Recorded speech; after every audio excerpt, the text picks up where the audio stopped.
Hello family members, তোমরা সবাই কেমন আছো? আশা করি ভালো আছো। আর তোমাদের ভালোবাসায় আমরাও খুব ভালো আছি। এখন বাজে হচ্ছে ওই মোটামুটি সকাল 7:40 আর আমাদের ট্রেনের টাইম ছিল 8টা। তো যাই হোক, তারপর আমরা পৌঁছে গেলাম কালনা স্টেশনে। ট্রেন আসার জন্য অপেক্ষা করলাম, ফাইনালি ট্রেনে উঠেও পড়লাম। তো সেরকমভাবে ট্রেনের মধ্যে ভিডিও শ্যুট করতে পারিনি, একটু ভয় ভয় লাগছিল। কারণ হচ্ছে ট্রেনের মধ্যে প্রচুর পরিমাণে ফোন চুরি হয়, তার জন্য ভিডিও শ্যুট করিনি। ফাইনালি পৌঁছে গেলাম হচ্ছে খড়দা ফেরিঘাট। তো ওখান থেকে আর কি টিকিট করে চলে যাচ্ছি হচ্ছে লঞ্চ আসার অপেক্ষায়। তো ফাইনালি লঞ্চ চলে এসছে, আমরা আর কি সামনের দিকে এগোচ্ছি। তো আজকের ওয়েদারটা ছিল কি বলবো, খুব সুন্দর ঠান্ডা ওয়েদার। যেরকমটা আশা করেছিলাম সেরকমটা কিছুই হয়নি। বাড়ির থেকে যখন বেরিয়েছিলাম তখন ভেবেছিলাম প্রচণ্ড পরিমাণে গরম পড়বে। তারপর তো বুঝতেই পারছো, মা রয়েছে, বাচ্চা নিয়ে তো অসুবিধা হয় গরমের দিনে। তো সেরকম কিছুই হয়নি, ঠাকুরের আশীর্বাদে সব কিছু খুব ভালোই হয়েছে। আর খুব ভালোভাবেই পৌঁছেছি, সেরকম কোনো অসুবিধা হয়নি। তো ফাইনালি আর কি নেমে পড়লাম লঞ্চ থেকে। তারপর এখন আর কি সামনে আর কি যাচ্ছি টোটো স্ট্যান্ডে। ওখান থেকে হয়তো টোটোতে কি অটোতে উঠতে হতে পারে। সামনেই রয়েছে আমার দাদা বৌদির বাড়ি খড়দাতেই আমরা আর কি যাচ্ছি। তারপরে যাব হচ্ছে দক্ষিণেশ্বর কালীবাড়িতে পুজো দিতে, আর হচ্ছে বেলুড় মঠ ঘুরতে, যেহেতু মা এসছে। তো ওখান থেকে আর কি মিষ্টি নিয়ে নিলাম। তো মায়ের হাতে আর কি মিষ্টিটা কিনে দিলাম। তো এখন আর কি যাচ্ছি মা, আমি আর হচ্ছে আমার মেয়ে আর আমার ভাই। বাবা হচ্ছে আসেনি, যেহেতু বাবার বাড়িতে প্রচুর কাজের চাপ, বাবার আর কি বাড়ির কাজ হচ্ছে, তার জন্য আসেনি। আর বোনকেও বলেছিলাম আসতে, বোন ছিল হচ্ছে বোনের শ্বশুর বাড়ি। ও বললো যে না, আমি এখন যাব না, তাহলে আমি জামাই ষষ্ঠীতে যাব, যেহেতু সামনেই রয়েছে জামাই ষষ্ঠী। তারপর আর কি পৌঁছে গেলাম এই যে বৌদিদের বাড়ির সামনে। তো সামনেই রয়েছে হচ্ছে শ্যামসুন্দর ঠাকুর, মানে রাধাকৃষ্ণের মন্দির। তার ভেতর দিয়ে ঢুকে হচ্ছে বৌদিদের বাড়ি। তো দেখতেই পাচ্ছ আমরা একদম মন্দিরের ভেতর দিয়ে আর কি যাচ্ছি। এই যে ফাইনালি পৌঁছে গেছি হচ্ছে বৌদিদের বাড়িতে, গেটের সামনে। তো এই যে মাম্মাম আর কি বাইরে দাঁড়িয়ে রয়েছে, ও আর কি ঢুকতে সাহস পাচ্ছে না, কারণ ও তো চেনে না। আর সামনেই রয়েছে একটা ডগি, তার জন্য মাম্মাম আরও বেশি ভয় পাচ্ছিল। তারপরে আমরা আর কি এই যে ফাইনালি যাচ্ছি। দাদা হচ্ছে পুজো করছে ঘরে, আর এই যে দেখো ডগিটার সঙ্গে মাম্মাম আর কি সাক্ষাৎ করছে। আর এখানে রয়েছে বৌদি। তো বৌদি বলল যে আসতে কোনো অসুবিধা হয়নি, কোনো রকম কোনো প্রবলেম হয়নি। আমি বললাম না, খুব সুন্দরভাবে এসছি। আর এটা হচ্ছে বৌদির মেয়ে ভাইজি। তো এখন আর কি বৌদি খেতে দিয়েছে লুচি আরও হচ্ছে তরকারি। তো এইটা আর কি সকালের ব্রেকফাস্ট। তো আমরা তো বাড়ি থেকে খেয়েটেই আর কি বেরিয়েছিলাম। তো বৌদিকে বললাম যে এইসব কিছু করতেই হবে না। বৌদি বলল না, এসছো খেয়ে নাও। তো খাওয়াটা কমপ্লিট হয়ে গেছে। আর তোমাদের তো দেখালাম যে বৌদিদের বাড়ির সামনেই রয়েছে শ্যামের মন্দির। তো ওখান থেকে আর কি আমরা আসবো বলে বৌদি আর দাদা ভোগের অর্ডার করেছিল, মানে ভোগ আনার জন্য টাকা দিয়েছিল 1000 টাকার মতো। তো দুটো থালা একদম সুন্দর করে সাজিয়ে ঠাকুরের ভোগ আমাদের বাড়ির সামনে দিয়ে গেল। আমি তো বৌদিকে বললাম এ হচ্ছে মানে কি বলবো, অনেক ভাগ্যের ফলে মানুষ এরকম প্রসাদ পায়। তো যাই হোক, ঠাকুরের কৃপায় আমরা প্রসাদটা পেয়ে গেছি, খুবই ভালো লাগলো। বলতে থাকে, স্টার্ট করো, তুমি বলো। খড়দার শ্যামসুন্দরের মন্দির 550 বছরের। নিত্যানন্দ মহাপ্রভুর ছেলে বীরভদ্র মহাপ্রভু এই শ্যামসুন্দর মন্দির প্রতিষ্ঠা করেছিল এবং 550-600 বছর ধরে এই শ্যামসুন্দরের সেবা হয়ে আসছে এবং প্রচুর ভক্ত সমাগম হয়। এই যে আমাদের এই এত রকমের ভোগ আইটেম ডেইলি শ্যামসুন্দরকে দেওয়া হয়, এটা প্রতিদিনই শ্যামসুন্দর সেবা করে এবং তারপরে ভক্তরা সব প্রসাদ পায়। এইগুলো কি কি আছে সব? এটা আছে শুক্তো, হ্যাঁ, ডাল, হ্যাঁ, মুখঘণ্ট, হ্যাঁ, চচ্চড়ি, পোস্ত, ছানা ডালনা, ধোঁকা, ঘি ভাত বা পোলাও, তারপর পায়েস, চাটনি, মালপো, রসগোল্লা।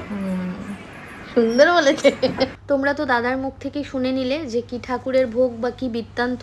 আমি সেরকম গুছিয়ে বলতে পারলাম না বলেই আর কি দাদা ভাইকে বললাম যে তুমি বলে দাও।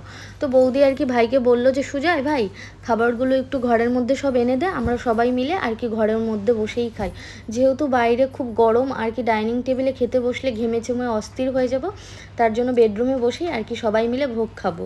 তো আমি আবার বৌদির সঙ্গে খুব মজা করে বলছিলাম, বৌদি আমি যদি কখনো সেকেন্ড বেবি নেই, তাহলে আমি কিন্তু তোমার বাড়িতে আসবো স্বাদ খেতে, মানে ভোগ খেতে। এত সুন্দর করে সাজিয়ে গুছিয়ে দিয়েছে না, আমার মনটা বেশ ভরে গেছে।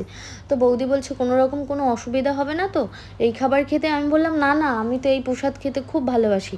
এমন কেউ আছে যে ঠাকুরের ভোগ খেতে ভালোবাসে না বলো?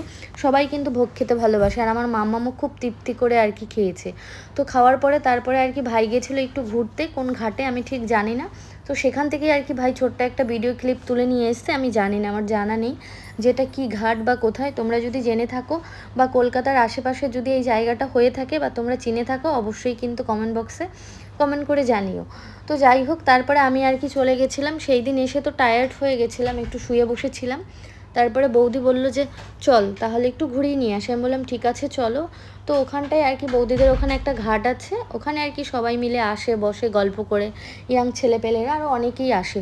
তো যেয়ে দেখলাম, তোমাকে কি বলবো, এত পরিমাণে হাওয়া, মানে জামা কাপড় টাপড় সব কিছু উড়িয়ে নিয়ে যাচ্ছে, মাথার চুল, সমস্ত লোক এখানে আর কি সবাই মিলে আড্ডা দিচ্ছে। যখন আর কি এখানটায় আমি দাঁড়িয়ে থাকলাম এই গঙ্গার পাড়ে বা নদীর পাড়ে, তখন আমার মনে হলো যে আমি দীঘা চলে এসেছি। সত্যি দীঘার কথা আমার ভীষণ মনে পড়ছিল। যখন আর কি দীঘা আমি বেড়াতে গেছিলাম ফার্স্ট টাইম, তখন আর কি ঠিক এইভাবেই বসেছিলাম ওখানটায়, এত পরিমাণে শোষো করে আর কি হাওয়া হচ্ছে, কি বলবো, ভীষণ ভালো লাগছিল। তো বৌদিকে বললাম জায়গাটা খুব সুন্দর। বলছে যখনই তো দাদার সঙ্গে আমার ঝামেলা হয় বা কিছু অসুবিধা হয়, তখন আর কি আমি এখানে এসে গল্প করি। আর এখানে হচ্ছে যত রকমের খড়দা, যত ঠাকুর আছে সব ঠাকুর আর কি বিসর্জন দেওয়া হয়। তো জায়গাটা তো মানে কি বলবো, তোমরা না দেখলে বিশ্বাসই করতে পারবে না বন্ধুরা যে এত সুন্দর জায়গা, সত্যি খুব সুন্দর জায়গা। আর ভীষণ সুন্দর ওয়েদার। বললাম না, আজকের দিনটা সত্যি খুব ভালো ছিল। হয়তো ভগবান আমার কথাটা শুনেছে।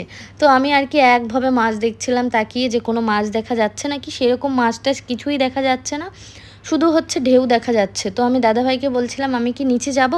বলছে আরে পাগলি পড়ে যাবি। দিনের বেলা হলে বলতাম যে যেতে, আর রাত্রেবেলা যদি পড়ে যাস আবার একটু ভয় ভয়ও লাগছিল, পাশ দিয়ে গরমের মধ্যে যদি কোনো সাপ টাপ উঠে আসে, তার জন্য আর কি যাইনি।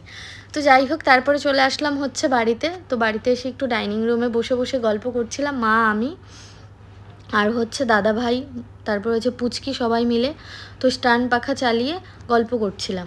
আর এখানে এই যে যতগুলো টফি দেখতে পাচ্ছ, এইগুলো হচ্ছে সব পুচকির, মানে দাদা ভাইয়ের মেয়ের। ও যেখানেই যায় না কেন সেখান থেকে একটা করে টফি নিয়ে আসে। কারণ হচ্ছে ও খুব সুন্দর ভালো নাচ করে, গান করে, সব কিছুর দিক থেকেই খুব ভালো আর কি। তো যাই হোক, তারপরে আর কি আমরা বেরিয়ে পড়েছিলাম দক্ষিণেশ্বর যাওয়ার জন্য, ভোর ওই 5টা নাগাদ, সকাল আর কি।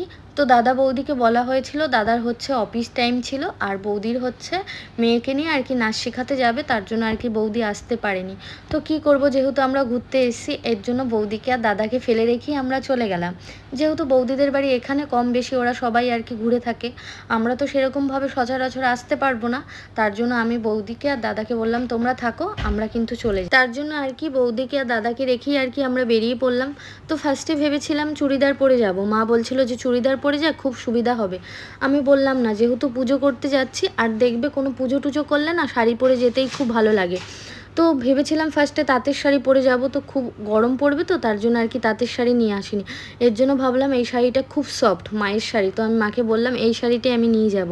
মা বলল যে পুজো দিতে যাচ্ছিস তাহলে লাল হলুদ শাড়ি পরে যা, তাহলে ভালো হবে। আর সোনার জিনিস পরিনি কেন বলো তো, ভয় ভয় লাগে, ওই পুজো পার্বণের মধ্যে কেউ যদি টান দিয়ে নিয়ে চলে যায়, তার জন্য আর কি নিইনি। তার জন্য ইমিটেশনেই পরেছি, সেরকম গহনাগাটিও কিছু পরিনি, বরঞ্চ চেন পরে গেছি, এটাই আমার কাছে ভীষণ ভয় ভয় লাগছিল।